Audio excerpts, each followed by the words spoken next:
Morning, I've just been down to the supermarket to pick up the Cheltenham Post, and you can see Gabriel and I on the front cover. It says, reading recognition for mother and son. Turn to page 11. So let's go and read what it has to say on page 11. There we go. There's Gabriel and I and Platty and his book. Let's read what they've written. Mother and son become national model for helping children reconnect with reading. A project created by a Cheltenham schoolboy and his mum has become a national model for helping children reconnect with writing and storytelling, tackling what educators are calling the biggest literacy challenges of our time. Gabriel Khan, 11, and his mother, Kate Markland, a former clinician and educator, co-wrote The Adventures of Gabriel during storytelling sessions at home. The book, featuring brave characters, sea monsters and a golden phoenix, was illustrated by Gabriel's grandfather and inspired by stories passed down from his Bradford-born grandmother. What began as a creative outlet soon grew into something more powerful. The Adventures of Bradford, a citywide programme based on their story. The Adventures of Bradford is now delivered in classrooms to re-engage pupils, particularly boys, in writing and emotional expression. Then we go on to talk about the national data highlights of this crisis. The fact that boys are twice as likely as girls to fall behind in writing by age 11, and that's from the Education Endowment Foundation in 2022. And that post-pandemic, writing has seen the greatest drop in attainment. Then we talk about oracy skills, verbal confidence and expression also being in decline.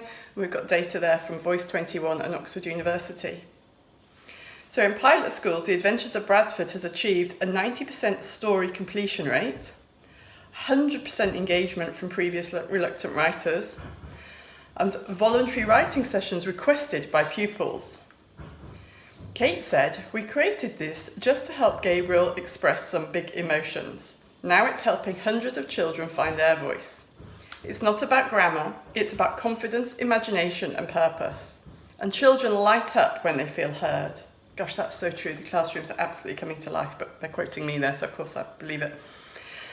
The programme has been accepted for presentation at the British Psychological Society Conference, that's true, and the European Conference on Education, that's true. And has been featured in the Canadian Teacher magazine, which is also true. Closer to home, interest is growing among Gloucestershire educators. We've got our first Gloucester workshop booked soon. And Gabriel is now being recognised as a young literacy ambassador. He's been invited to deliver workshops helping inspire thousands of children and their families. That's also true.